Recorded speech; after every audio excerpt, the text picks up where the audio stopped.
한 열흘 정도 못 본 얼굴들을 보니까 반가우시죠? 네, 네, 그렇습니다. 우리가 가족이기 때문에 반가운 겁니다. 네. 제가 문장을 하나 말씀드릴 건데 여러분이 그 말이 뭔 말이지? 이렇게 말씀하실지도 모르겠습니다. 우리는 현재를 살지만 미래를 살고 있습니다. 맞나요? 우리 세대로교회 가족들은 정말 스마트해요. 제가 이 얘기를 하니까 어디 가서 얘기를 하니까 이렇게 하시더라고요. 좀 말이 좀 어렵다고 저는 생각을 했는데 너무 잘 이해를 하셔서, 다른 말로 하면 이런 말이죠. 우리가 현재 살고 있는 모습이 우리의 미래를 만든다, 이런 말입니다.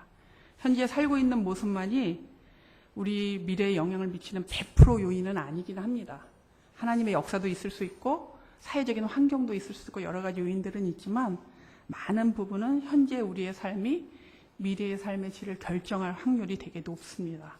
그리고 우리가 조정할 수 있는 영역이 바로 우리가 우리 스스로 통제할 수 있는 영역이 우리가 살고 있는 모습입니다. 이 부분은 어느 누구도 부인하지 않으실 거라고 생각이 돼요. 현재 삶의 모습이 미래의 삶의 질을 결정할 확률이 높아서 우리는 자녀들에게 뭐라고 얘기해요? 공부 열심히 해, 이렇게 얘기하죠.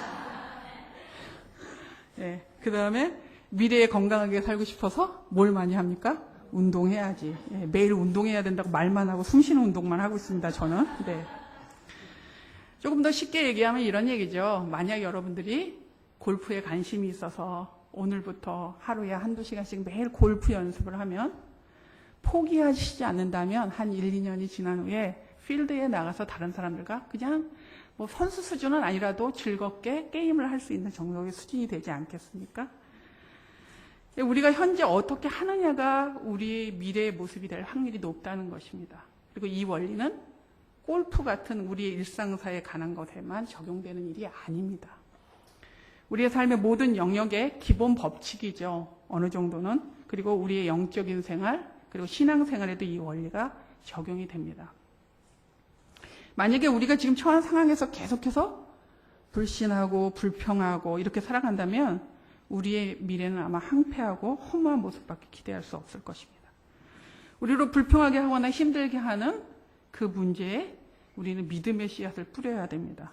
그래야 미래에 그 믿음의 열매를 거두게 됩니다.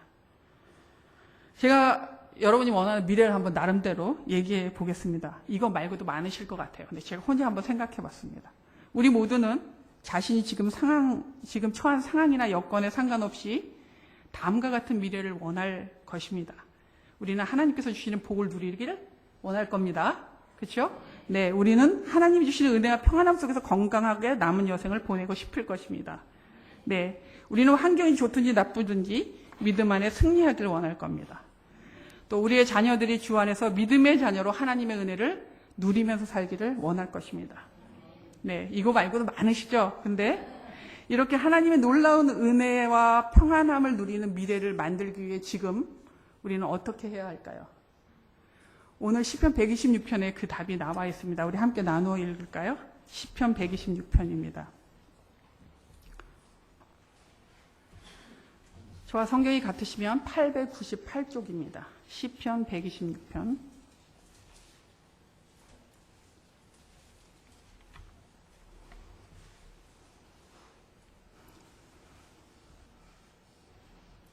네, 찾으신 줄 알고 나누어 읽겠습니다. 여호와께서 시온의 포로를 돌려보내실 때에 우리는 꿈꾸는 것 같았도다.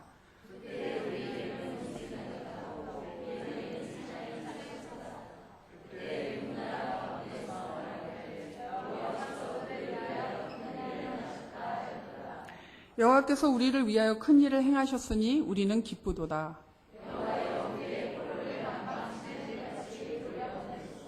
눈물을 흘리며 씨를 뿌리는 자는 기쁨으로 거두리로다.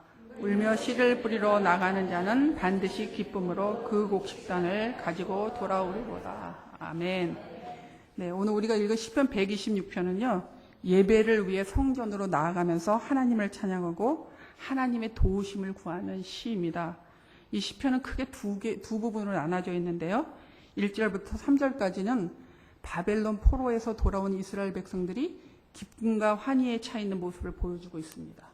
4절부터 6절까지는 자신들의 회복을 구하면서 현재에 씨 뿌리는 것에 대한 열매를 확신하는 내용으로 되어 있습니다.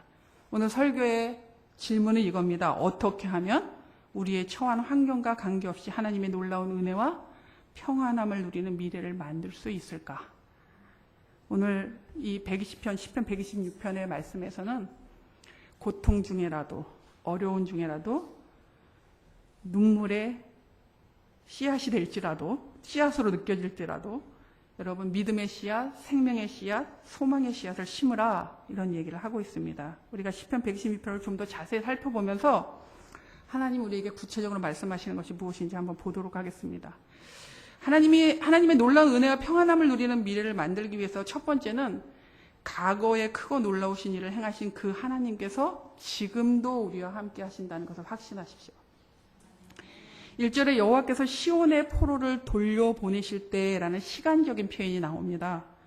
약간의 논쟁이 있어요. 학자들 간에는. 그러나 일반적으로 남한국 유다의 백성들이 바벨론 왕 느부갓네살에 의해 포로로 잡혀갔다가 다시 돌아오는 포로에서 귀환한 때를 말합니다. 즉 페르시아의 고레스 왕이 바벨론을 정복한 후에 유다 백성들에게 칙령을 내리죠. 무슨 칙령? 고국으로 돌아가라. 이렇게 칙령을 내리게 되자 돌아오게 된 바로 그 시점입니다. 이 사건은 이미 포로로 잡혀가던 그 시기에 예레미야 선지자에 의해서 예언되었던 이야기입니다. 너희가 70년 동안 그곳에 있다가 다시 돌아올 것이다. 이런 예언을 했었는데 그 예언이 성취된 사건이었죠. 사람들의 눈에는 고레스 왕이 대단한 사람이었어. 그 사람이 유다 백성들을 다 돌려보냈네. 이렇게 이야기할 수 있습니다. 그러나 역사를 주관하시는 하나님이 그 일들을 하시고 그 계획 속에 있었다는 것을 우리는 알고 있고 또 믿어야 합니다. 네. 포로로 잡혀간 땅에 가서 그 문화에 적응하고 잘 살면 되는데 왜 굳이 유다 백성들은 돌아오려고 그렇게 애를 썼을까요? 그리고 그런 선택을 했을까요? 물론 다 돌아오진 않았습니다. 그러나 왜 그런 선택을 했을까요? 예루살렘은 그들이 그저 한때 고향이었던 땅은 아니었습니다. 그냥 고향이면 다시 정부치고 그곳에서 살면 되지만 예루살렘은 그런 땅이 아니었어요. 그들에게 그곳은 하나님의 성전이 있는 곳이었습니다. 꼭 다시 돌아가서 하나님 앞에 돌아가는 걸 표현하는 한 방법 중으로 성전으로 돌아가야 할 그런 땅이었습니다. 그리고 언젠가 우리가 꼭 돌아가야 할 것이다 라는 그런 마음을 가슴에 품으며 70년을 살아온 그 땅입니다. 그리고 그 중에 어떤 사람들은 그 땅에서 죽었겠지만 그 자손들에게 너희가 돌아갈 땅이 그곳이다 라는 것을 끊임없이 알려주었던 곳입니다. 그리고 그 예언은 그렇게 성취되었습니다. 2절에 보면 이런 말씀이 나와요. 2절 하반절에 그때 문나라 가운데서 말하기를 여호와께서 그들을 위하여 큰 일을 행하셨다 하였도다. 또 3절에 여호와께서 우리를 위하여 큰 일을 행하셨으니 우리는 기쁘도다 라고 지금 포로에서 돌아온 일들을 그렇게 시편 기자는 찬양하고 있습니다. 하나님께서 놀라운 일을 행하셨다는 겁니다. 얼마나 놀라운 일을 행하셨는지 1절에 이런 표현을 해요.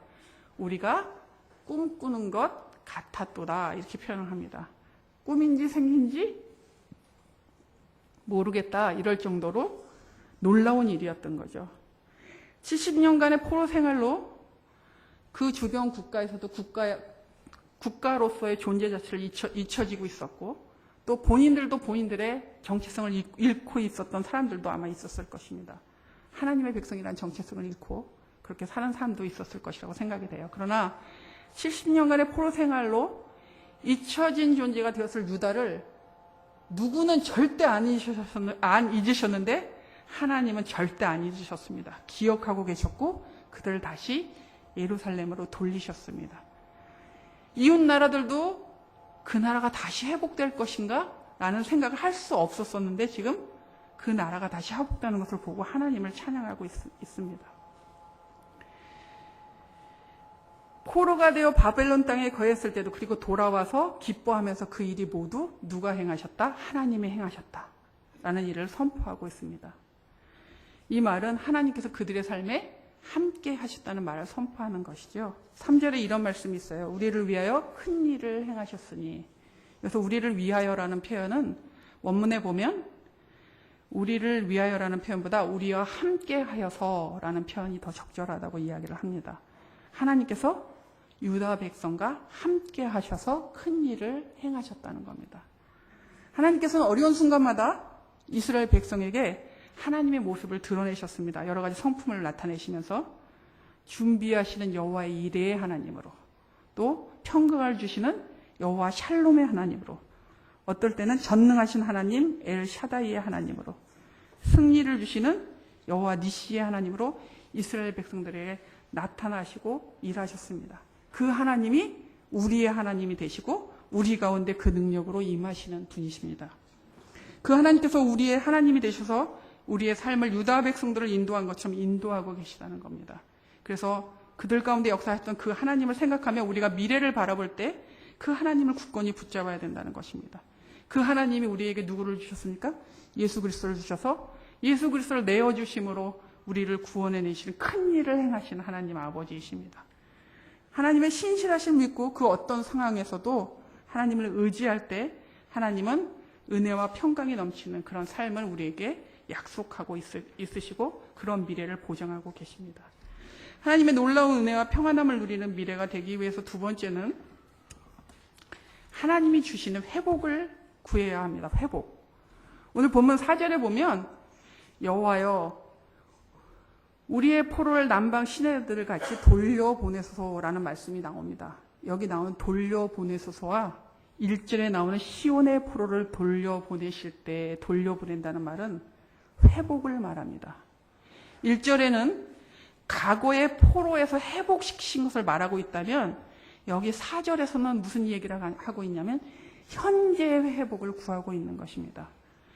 4절의 말씀의 배경을 잠깐 설명하겠습니다.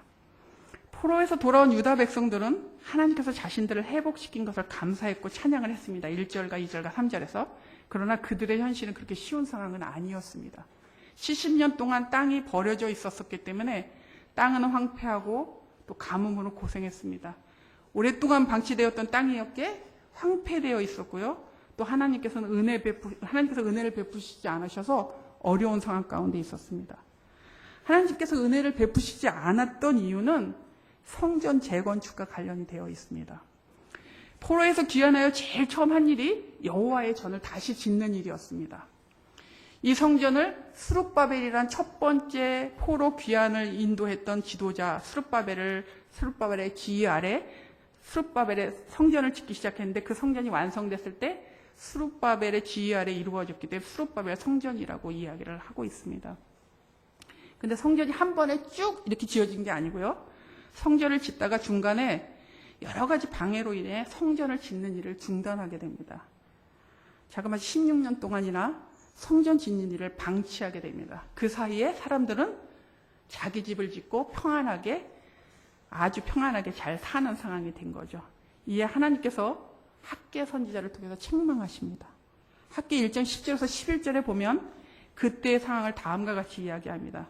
성전을 짓는 일에 그들이 열심을 내지 않고 우선순위를 두지 않았을 때 하나님에 대한 사랑이 식어지는 부분에 대해서 이야기하시면서 그러므로 학개 1장 10절에서 11절 제가 읽겠습니다.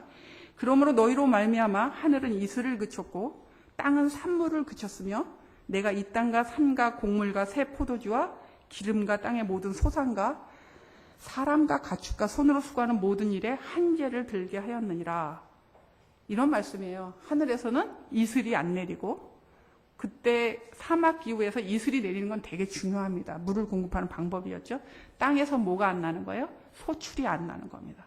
손으로 수고하고 애써도 열매를 거둘 수가 없는 거예요. 이런 상황으로 보았을 때 돌아온 유다 백성들의 삶은 그리 쉽지 않았을 거라고 우리가 추측할 수 있습니다. 이에 시편 기자는 하나님께서 회복해 주시도록 기도하고 있습니다. 여기 4절을 126편 4절을 제가 쉬운 성경을 한번 보겠습니다. 여호와여 포로된 우리를 자유롭게 해주소서. 네게부 사막을 흐르는 시내처럼 자유롭게 해주소서. 이렇게 말하고 있는데요. 120편 4절에 여호와여 우리의 포로를 남방 시내들 같이 돌려보내소서라고 이렇게 되어 있습니다. 원래 지금 저희가 본 성경에는. 여기서 남방 시내란 유다 지역의 가장 남단에 있는 네게부라는 지역을 말합니다. 이 땅은 비가 오지 않는 메마르고 황폐한 땅입니다. 그래서 언제나 항상 메말라 있는데 딱 한 번 갑작스럽게 이 메마른 땅이 초록색이 되면서 바뀌는 그런 시기가 있는데, 그게 뭐냐면 우기가 되면 물이 넘쳐서 이 네게부 사막 지역, 그 지역으로 물이 넘쳐서 흐른답니다. 그렇게 되면 그 다음에 그 메마른 땅이 초록이 싱그러운 풀밭으로 변하게 된다고 이야기를 하고 있습니다. 그래서 메마른 네게부 땅에 갑자기 물이 넘쳐 초원이 된 것처럼 시편 기자는 뭐라고 이야기하냐면 자신들의 땅을 회복시켜 주시기를 기도하고 있습니다. 가뭄의 땅, 황폐한 땅인 네게부 땅에 베푸신 은혜처럼 회복해 주시도록 기도하고 있는 겁니다. 이러한 네게부 땅에 황폐했던 땅에 싱그러운 초록의 그 풀밭들이 생기는 것처럼 우리의 삶에도 그런 회복이 필요하지는 않습니까? 우리에게는 하나님이, 이렇게 얘기하시면 나는 땅은 없는데 이렇게 얘기하시는 분들이 계실 것 같은데, 네. 우리에게는 하나님이 주인이신 우리의 마음이라는 땅이 있습니다. 그리고 우리의 팍팍한 심령, 우리의 상한 심령, 이유 없이 짜증내는 마음, 또 괜시리 미워하게 되는 마음, 또 불평하게 되는 마음, 또 눌린 마음, 이런 것이 다 하나님의 은혜가 필요한 마음입니다. 여러분 마음이 저는 어떤지 모르지만 하나님 아시는데 우리의 마음에 하나님의 회복의 역사가 있어야 하겠습니다. 우리 마음만 땅인가요? 우리의 가정도, 우리의 일터도, 우리의 교회도 하나님 우리에게 맡겨주신 땅입니다. 그 땅에 하나님의 회복이 필요합니다. 우리의 심령의 가정의 교회 일터에 하나님의 회복의 은혜를 베푸셔야 사막을 초원으로 만드신 것 같은 회복의 역사가 우리 안에 일어날 수 있습니다. 그 부분을 위해서 우리는 미래를 생각하면서 그런 회복을 지금 이 순간에 우리가 구할 때 우리의 삶에서 세 번째 일들을 행할 수가 있는데, 그 세 번째가 뭐냐면 하나님의 놀라운 은혜와 평안함을 누리는 미래가 되기 위해서 세 번째는 힘들더라도 생명이 있는 씨앗을 뿌려야 합니다. 5절과 6절의 말씀은 평행 구절입니다. 평행 구절이라는 것은 같은 내용을 약간 다른 방법으로 써서 그 내용을 강조하는 방법을 평행 구절이라고 이야기를 해요. 그리고 시편은 그런 구절이 너무 많습니다. 우리 5절과 6절 한번 읽어볼까요? 눈물을 흘리며 씨를 뿌리는 자는 기쁨으로 거두리로다. 울며 씨를 뿌리러 나가는 자는 반드시 기쁨으로 그 곡식단을 가지고 돌아오리로다. 5절에는 눈물이라는 말을 하는데 6절에는 울며라는 말을 합니다. 그 다음에 5절에 씨, 6절에도 씨라는 말이 나오죠. 그 다음에 뿌린다라는 표현이 나옵니다. 그 다음에 기쁨이라는 말이 또 나오죠. 5절에는 거둔다라는 표현이 나오는데 6절에는 곡식단을 가지고 돌아오리라. 이게 공통적으로 나오는 말입니다. 그래서 강조하고 있는 거죠. 유다 백성들이 처한 어려움 속에서도 비록 황폐한 땅이라도 씨를 뿌려야 추수 때에 곡식을 얻는 기쁨을 누리게 된다는 겁니다. 어려움 속에 있는 유다 백성도 몇 달 후에 올 미래를 생각하면 지금이 씨를 뿌려야 할 시기라면 그 황폐한 땅에라도 믿음을 가지고 어떠한 씨든 뿌려야 미래에 먹을 양식을 얻게 된다는 것입니다. 뿌리지 않는다면 거두는 것이 없고 그것은 결국 뭐가 없다는 거죠? 미래가 없다는 것입니다. 우리나라에서 5, 60년대에만 해도 가을에 충분한 식량을 확보하지 못해서 봄이 되면 먹을 것이 없어서 어떻게 해요? 죽을 끓여 먹고 또 옆집에 가서 또 뭐 있으면 좀 빌려다가 또 다시 끓여 먹어서 가을에 거두면 죽게 이렇게 말하는 그런 이야기들을 들은 적이 있습니다. 이런 시기를 뭐라고 합니까? 보릿고개라고 이야기하죠. 그렇게 먹을 것이 없어도 절대 안 먹는 게 있습니다. 밭에 뿌려야 할 씨앗은 절대 먹지 않습니다. 제가 그 얘기를 들었어요. 왜냐하면 그걸 먹어버리면 씨를 뿌릴 수 없게 되고요. 결국 농사 자체를 못 짓게 되는 일이 벌어지기 때문입니다. 농사에 대한 뭐가 없는 거예요? 그 씨를 먹어버리면 미래가 없는 겁니다. 미래를 위해 그 씨를 남겨둬야 되고 그 씨를 적절한 때에 뿌려야 한다는 것이죠. 그런데 어떤 씨를 뿌려야 할까요? 여러분, 우리는 어떤 씨를 뿌려야 됩니까? 팥 심은 데는 뭐가 나요? 팥이 납니다. 콩 심은 데는 콩 납니다. 네, 뭐 유전자 변이를 해서 뭐 콩이 팥이 되고 이런 일이 있을지 모르겠지만 그거는 하나님의 법칙은 아닌 것 같아요. 콩을 심었는데 팥이 나오진 않습니다. 이것은 우리의 믿음 생활에도 적용이 됩니다. 우리가 하나님 안에서 말씀을 배우고 말씀대로 순종하면서 살 때 우리는 그렇게 순종하고 살 때 우리는 순종의 씨앗을 심는 것입니다. 순종의 씨앗을 심으면 여러분의 순종으로 나타내게 되는 하나님의 역사와 기적을 보는 은혜를 누리게 됩니다.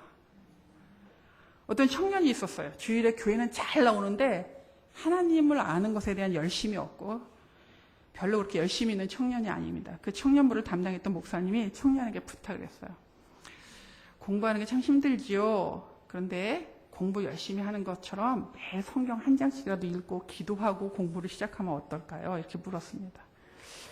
그냥 길게 기도하라는 것도 아니고 그저 짧게 성경 한 장 읽고 짧게 기도하고 그렇게 부탁을 하자 청년이 머뭇거렸습니다. 그때 목사님이 이렇게 이야기했어요. 말씀을 읽고 기도하면 하나님과 교제하게 되고 하나님께서 주시는 은혜를 많이 누릴 수 있습니다. 그런데 중요한 것은 형제가 그 일을 위해 시간을 투자하고 노력해야 하나님께서 형제의 삶 속에 행하시는 역사를 체험할 수 있습니다. 하나님은 역사하실 수 있어요. 그러나 그 사람이 그 일을 위해 하나님의 말씀을 듣기를 원하고 말씀 속에서 말씀하시는 그 하나님을 만나기를 원하는 소원함이 있을 때 그런 역사가 일어난다는 거죠. 그렇지 않으면 그 목사님 계속 얘기하는 거예요. 그렇지 않으면 하나님과의 구체적인 교제가 힘들게 됩니다. 하고 안 하고는 형제의 결정이지만 내가 하는 이 말을 따를 때 미래의 형제의 삶은 그 질이 달라지게 될 것입니다. 삶이 달라진다고 이야기하고 있습니다. 이 이야기처럼 우리는 많은 것을 알고 있습니다. 무엇이 옳은지도 알고 있습니다. 그러나 때로는 우리의 생각, 우리가 가지고 있는 한계, 우리가 생각 속에서 이건 아닌 것 같아 라고 생각하는 우리의 기준으로 실천하는 일들을 게을리하는 경우가 있습니다. 실천하는 이것, 말씀을 실천하는 이것이 바로 씨를 뿌리는 행위입니다. 그 믿음의 행위에서 우리는 하나님이 주시는 미래를 얻게 되는 것입니다. 물론 인생을 살다 보면 예기치 못한 사건이 많이 일어납니다. 그리고 그런 사건들이 내 마음을 너무나 상하게 하기도 하고 내가 어디로 가야 할지 길 잃은 양처럼 그렇게 느껴지는 순간들이 있습니다. 그리고 그런 일들 때문에 내가 눌릴 때도 있습니다. 그리고 이런 마음이 들 때가 있어요. 내가 심은 것도 아닌데 거두고 있다고 느껴질 때. 그럴 때 없으신가요? 내가 절대 이런 거 안 심은 것 같은데 왜 내가 지금 팥을씩 거두고 있지? 그렇게 느낄 때가 있습니다. 그러나 거기서 주저앉아서 이거 내가 원한 거 아니야. 이럴 수는 없어 정말 하나님. 이럴 수 있습니까? 이렇게 말하면서 과거 속에서 현재를 사시면 안 됩니다. 과거에 이미 일어난 일에 대해서 그 일어난 사건을 가지고 그 속에서 현재를 사시면 안 됩니다. 그 현재가 뭘 만듭니까? 여러분의 미래를 만듭니다. 힘들더라도 지금 과거의 일을 뒤로하고 신실하신 하나님을 믿으며 믿음의 씨앗을 뿌리셔야 합니다. 그 믿음의 씨앗에서 나온 열매를 여러분이 훗날 얻게 되고 여러분의 다음 세대들이 얻게 됩니다. 오늘 여러분은 자신을 위해 무엇을 심으시겠습니까? 여러분 자신을 위해서 무엇을 심으시겠습니까? 여러분 자녀를 위해서는 뭘 심으실 작정이십니까? 자녀들에게 신앙을 물려주시기 위해서 무엇을 심으시겠습니까? 여러분의 직장을 위해서, 그리고 우리 교회를 위해서, 그리고 이 나라와 이 민족을 위해서는 뭘 심으시겠습니까? 지금도 심는 것이, 우리는 지금도 심고 있고 심는 것이 우리의 미래의 삶의 질을 결정할 겁니다. 그것이 무엇이든 간에 하나님은 미래의 그 열매를 우리에게 거두게 하실 것입니다.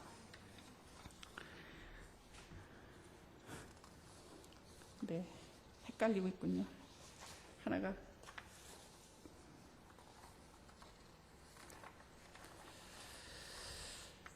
지금 우리가 심는 눈물의 기도가, 그리고 지금 우리가 참고 견디며 뿌리는 소망의 씨가 훗날 우리의 미래가 될 것입니다. 지금은 행복하지 않을 수 있습니다. 그러나 여러분이 정말 믿음 가운데, 말씀 가운데 바른 기준을 가지고 바른 씨앗을 심는다면 그것은 우리의 미래의 밝은 모습으로 열매를 맺게 될 것입니다. 그리고 우리가 하는 희생의 씨가 누군가의 미래를 키우는 그런 씨앗이 될 것입니다. 한 가지 말씀만 드리고 이야기만 드리고 말씀을 마치려고 합니다. 명절에 온 가족이 식사를 하기 위해서 방에 밥상을 차리려고 하고 있습니다. 그렇게 준비를 하는데 교자상을 쫙 놔야 여러 명이 앉잖아요. 그런데 3살짜리 손자가 이렇게 말하는 겁니다. 할아버지, 내가 할 거야. 할아버지는 손자가 그 일을 절대로 할 수 없다는 것을 압니다. 그런데 할아버지가 이렇게 말합니다.